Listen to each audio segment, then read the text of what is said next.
ವಿಧಾನಸೌಧಕ್ಕೆ ಸಿಎಂ ಸಿದ್ದರಾಮಯ್ಯ ಅವರು ಆಗಮಿಸಿದ್ದಾರೆ ಅನ್ನುವಂತಹ ಮಾಹಿತಿ ಸದ್ಯಕ್ಕಷ್ಟೇ ಲಭ್ಯವಾಗ್ತಾ ಇದೆ. ಹಿಂದುಳಿದ ವರ್ಗಗಳ ಆಯೋಗದ ಜೊತೆ ಮೀಟಿಂಗ್ ನಡೆಸಲಾಗುತ್ತೆ. ಜಾತಿ ಗಣತಿ ವರದಿ ಸ್ವೀಕರಿಸಲಿದ್ದಾರೆ ಸಿದ್ದರಾಮಯ್ಯ ಅವರು. ರಾಜೀನಾಮೆಗೂ ಮುನ್ನ ಸಿಎಂ ಐತಿಹಾಸಿಕ ನಿರ್ಧಾರವನ್ನ ಕೈಗೊಂಡಿದ್ದಾರೆ. ಜಾತಿ ಗಣತಿ ವರದಿ ಸಿದ್ಧಪಡಿಸಿದ್ದಾರೆ ಹಿಂದುಳಿದ ವರ್ಗಗಳ ಆಯೋಗ.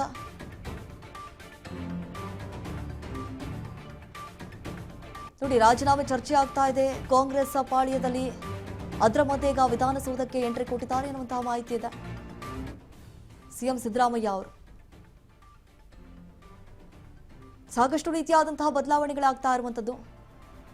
ನೋಡಿ, ನಾವು ಗಮನಿಸಿದಾಗ ಈಗಾಗಲೇ ಸಿಎಂ ಸಿದ್ದರಾಮಯ್ಯ ಅವರು ಗೃಹ ಸಚಿವರಾಗಿರುವಂತಹ ಡಾಕ್ಟರ್ ಜಿ ಪರಮೇಶ್ವರ್ ಎಲ್ಲರೂ ಕೂಡ ಬಂದಿದ್ದಾರೆ ವಿಧಾನಸೌಧಕ್ಕೆ ಅನ್ನುವಂತಹ ಮಾಹಿತಿ ಇದೆ. ಈಗಾಗಲೇ ಕೈಪಡಿಯಲ್ಲಿ ಸಾಕಷ್ಟು ರೀತಿಯಾದಂತಹ ಬದಲಾವಣೆಗಳಾಗ್ತಾ ಇರುವಂಥದ್ದು. ಈಗ ವಿಧಾನಸೌಧಕ್ಕೆ ಆಗಮಿಸಿದ್ದಾರೆ. ಜಾತಿ ಗಣತಿ ವರದಿಯನ್ನ ಸಿದ್ಧಪಡಿಸಿದೆ ಆಯೋಗ. ಅದನ್ನ ಇವತ್ತು ಸಿಎಂ ಸಿದ್ದರಾಮಯ್ಯ ಅವರ ಕೈ ಕೊಡಲಾಗುತ್ತೆ.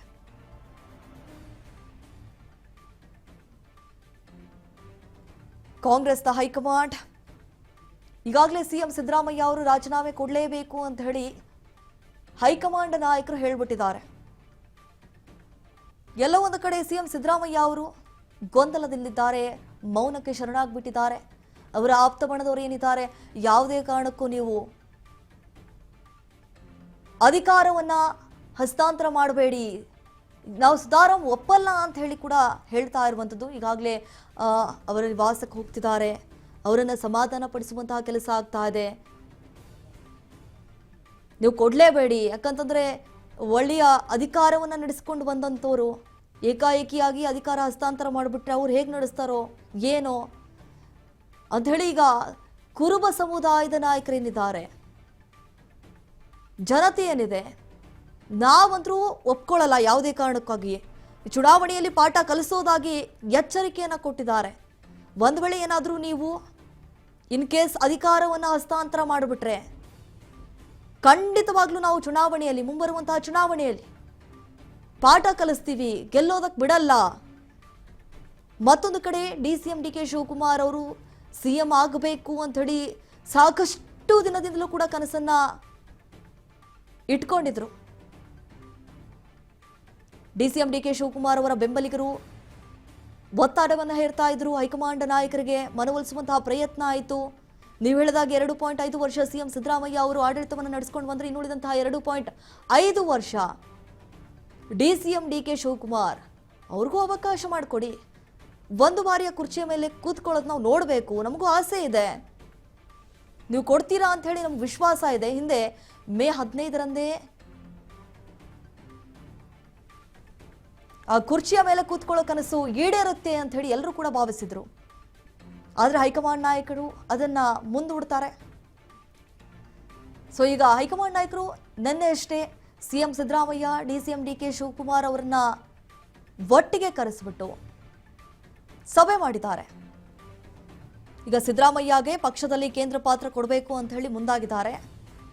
ಆದರೆ ಸಿದ್ದರಾಮಯ್ಯ ಕೇಂದ್ರ ಪಾತ್ರವನ್ನ ತತ್ಕ್ಷಣವಾಗಿ ಅವ್ರು ಹೇಳಿದ್ರು, ಇವ್ರು ಒಪ್ಕೊಂಡ್ರು ಅಂತಲ್ಲ, ಇವ್ರು ಒಪ್ಕೊಳ್ಳಿಲ್ಲ, ಹಂಗೆ ಬಂದ್ಬಿಟ್ರು. ಯಾಕಂತಂದ್ರೆ ಯೋಚನೆ ಮಾಡಬೇಕಾಗತ್ತೆ. ಆಲ್ ಆಫ್ ಸಡನ್ ಆಗಿ ನಾವು ನಿರ್ಧಾರವನ್ನ ತೆಗೆದುಕೊಳ್ಳೋದಕ್ಕಾಗಲ್ಲ ಅನ್ನುವಂತಹ ನಿಟ್ಟಿನಲ್ಲಿ. ಸೊ ಹಾಗಾಗಿ ನಾಳೆ ರಾಜೀನಾಮೆ ಕೊಡುವಂಥದ್ದು ಬಹಳ ಪ್ರಾಮುಖ್ಯತೆಯನ್ನು ಪಡೆದುಕೊಳ್ತಾ ಇದೆ. ನಿಜಕ್ಕೂ ಎಲ್ಲರೂ ಕೂಡ ಬೇಸರವನ್ನು ಹೊರ ಹಾಕ್ತಿದ್ದಾರೆ. ಸಿಎಂ ಆಪ್ತ ಬಣದಲ್ಲಿ ಗುರುತಿಸಿಕೊಂಡಿರುವಂತಹ ನಾಯಕರು ಒಂದು ಕಡೆ ಬೇಜಾರಾಗಿದ್ರೆ, ಮತ್ತೊಂದು ಕಡೆ ಡಿಸಿಎಂ ಡಿಕೆ ಶಿವಕುಮಾರ್ ಅವರ ಬಣದಲ್ಲಿ ಗುರುತಿಸಿಕೊಂಡಿರುವಂತಹ ಪ್ರಬಲ ನಾಯಕರು ಯಾರೆಲ್ಲ ಇದ್ದಾರೆ ಖುಷಿಯನ್ನ ವ್ಯಕ್ತಪಡಿಸುತ್ತಿದ್ದಾರೆ.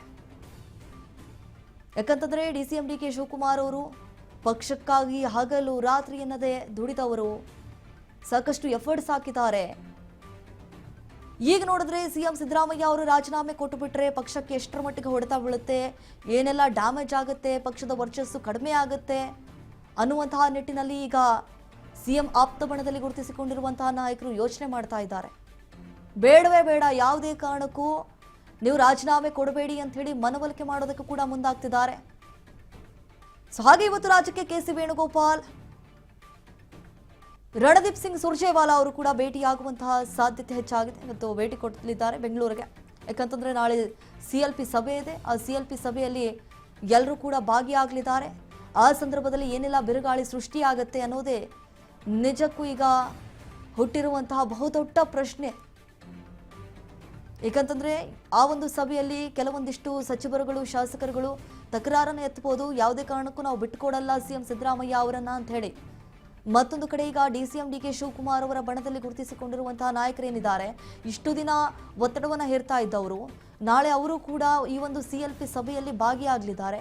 ಆ ಸಂದರ್ಭದಲ್ಲಿ ಅವರೆಲ್ಲ ಏನು ರೊಚ್ಚಗೆಳ್ತಾರೆ ಅನ್ನೋದು ಕಾದ್ ನೋಡಬೇಕಾಗಿದೆ. ಸೊ ಈಗಾಗಲೇ ಸಾಕಷ್ಟು ಶಾಸಕರುಗಳು ಹೇಳ್ತಿದ್ದಾರೆ DK ಶಿವಕುಮಾರ್ ಅವರೇ 100% ಮುಖ್ಯಮಂತ್ರಿ ಆಗೋದು ಅಂತ ಹೇಳಿ. ಈ ಒಂದು CLP ಸಭೆಯಲ್ಲಿ ಎಲ್ಲರ ಅಭಿಪ್ರಾಯವನ್ನ ಕೇಳೋದು ಬಹಳ ಅಗತ್ಯತೆ ಇದೆ. ಸೊ ಏನೆಲ್ಲ ಆಗುತ್ತೆ ನಾಳೆ ಬೆಳವಣಿಗೆಗಳು, ಇವತ್ತೇ ಸಾಕಷ್ಟು ಬೆಳವಣಿಗೆಗಳಾಗ್ತಿದ್ದಾವೆ, ಇನ್ನಷ್ಟು ಬೆಳವಣಿಗೆಗಳು ನಾಳೆ ಆಗುತ್ತೆ. ರಾಜ್ಯ ರಾಜಕಾರಣದ ಬಗ್ಗೆ ನಿಜಕ್ಕೂ ಕ್ಷಣಕ್ಕೊಂದು ಟ್ವಿಸ್ಟ್ ಸಿಗ್ತಾ ಇದೆ. ನಾಳೆ ಬ್ರೇಕ್ಫಾಸ್ಟ್ ಮೀಟಿಂಗ್ ಇದೆ. ಆ ಒಂದು ಬ್ರೇಕ್ಫಾಸ್ಟ್ ಮೀಟಿಂಗ್ ನಲ್ಲಿ ಅಂದ್ರೆ ಆ ಸಭೆ ಕೇವಲ ಸೌಜನ್ಯದ ಭೇಟಿನ ಅಥವಾ ರಾಜ್ಯ ರಾಜಕಾರಣದಲ್ಲಿ ಆಗ್ತಾ ಇರುವಂತಹ ಚರ್ಚೆಗಳು ಅನ್ನೋದು, ಆ ಸಭೆಯಲ್ಲಿ ಏನ್ ಚರ್ಚೆ ಮಾಡ್ತಾರೆ, ನಾಳೆ ಏನಾಗುತ್ತೆ ಗೊತ್ತಿಲ್ಲ. KPCC ಕಚೇರಿಯಲ್ಲಿ ಸುರ್ಜೇವಾಲಾ ಸುದ್ದಿಗೋಷ್ಠಿ. ಈವರೆಗೂ ಶಾಸಕಾಂಗ ಪಕ್ಷದ ಸಭೆ ಕರೆದಿಲ್ಲ.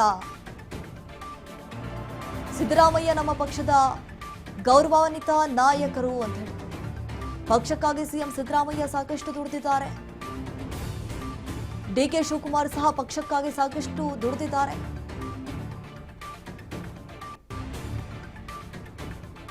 ನಾಳೆ ಏನಾಗುತ್ತೋ ನನಗೂ ಗೊತ್ತಿಲ್ಲ.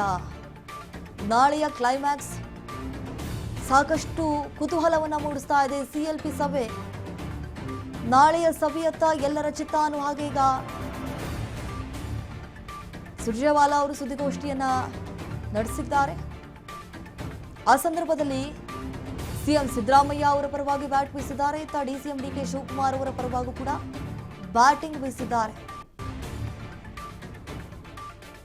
ಇಬ್ರು ಈಕ್ವಲ್ ಆಗಿ ದುಡಿದಿದ್ದಾರೆ ಪಕ್ಷಕ್ಕಾಗಿ. ಈಗೇನು ಆಡಳಿತಕ್ಕೆ ಬಂದಿದೆ ಕಾಂಗ್ರೆಸ್ ಪಕ್ಷ ಅಂತಂದ್ರೆ ಇಬ್ಬರ ಎಫರ್ಟ್ಸ್ ಸಾಕಷ್ಟಿದೆ, ಇಬ್ಬರ ಎಫರ್ಟ್ಸ್ ಅಲ್ಲಿ. ಸೊ ನಾಳೆ ಏನಾಗುತ್ತೋ ಗೊತ್ತಿಲ್ಲ. ಯಾಕಂತಂದ್ರೆ CLP ಸಭೆಯಲ್ಲಿ ಎಲ್ಲರ ಅಭಿಪ್ರಾಯವನ್ನ ಕೇಳುವಂಥದ್ದು ಅಗತ್ಯತೆ ಇರುವಂಥದ್ದು. ಈಗ ರಣದೀಪ್ ಸಿಂಗ್ ಸುರ್ಜೇವಾಲಾ ಅವರು ಹೇಳ್ತಿದ್ದಾರೆ, ನಾಳೆ ಏನಾಗುತ್ತೆ ನನಗೂ ಗೊತ್ತಿಲ್ಲ. KPCC ಕಚೇರಿಯಲ್ಲಿ ಸುರ್ಜೇವಾಲಾ ಅವರು ಸುದ್ದಿಗೋಷ್ಠಿಯನ್ನ ನಡೆಸಿದ್ದಾರೆ. ಈ ಸಂದರ್ಭದಲ್ಲಿ ಈವರೆಗೂ ಕೂಡ ಶಾಸಕಾಂಗ ಪಕ್ಷದ ಸಭೆ ಕರೆದಿಲ್ಲ, ಸಭೆ ಕೂಡ ಆಗಿಲ್ಲ. ಸಿದ್ದರಾಮಯ್ಯ ನಮ್ಮ ಪಕ್ಷದ ಗೌರವಾನ್ವಿತ ನಾಯಕರು ಅಂತ ಹೇಳಿ ಹಾಡಿ ಹೊಗಳಿದ್ದಾರೆ. ಪಕ್ಷಕ್ಕಾಗಿ CM ಸಿದ್ದರಾಮಯ್ಯ ಅವರು ಹಗಲು ರಾತ್ರಿ ಎನ್ನದೆ ಸಾಕಷ್ಟು ದುಡಿದಿದ್ದಾರೆ. ಅವ್ರಿಗೆ ಆದಂತಹ ಸಪರೇಟ್ ಫ್ಯಾನ್ ಬೇಸ್ ಕೂಡ ಇದೆ. DK ಶಿವಕುಮಾರ್ ಸಹ ಪಕ್ಷಕ್ಕಾಗಿ ಸಾಕಷ್ಟು ದುಡಿದಿದ್ದಾರೆ. ಈಗೇನು ಕಾಂಗ್ರೆಸ್ ಪಕ್ಷ ಅಧಿಕಾರಕ್ಕೆ ಬಂದಿದೆ ಅಂತಂದ್ರೆ ಅದಕ್ಕೆ ಮೇನ್ ಕಾರಣ DK ಶಿವಕುಮಾರ್ ಅಂದ್ರೂ ಕೂಡ ತಪ್ಪಾಗ್ಲಿಕ್ಕಿಲ್ಲ.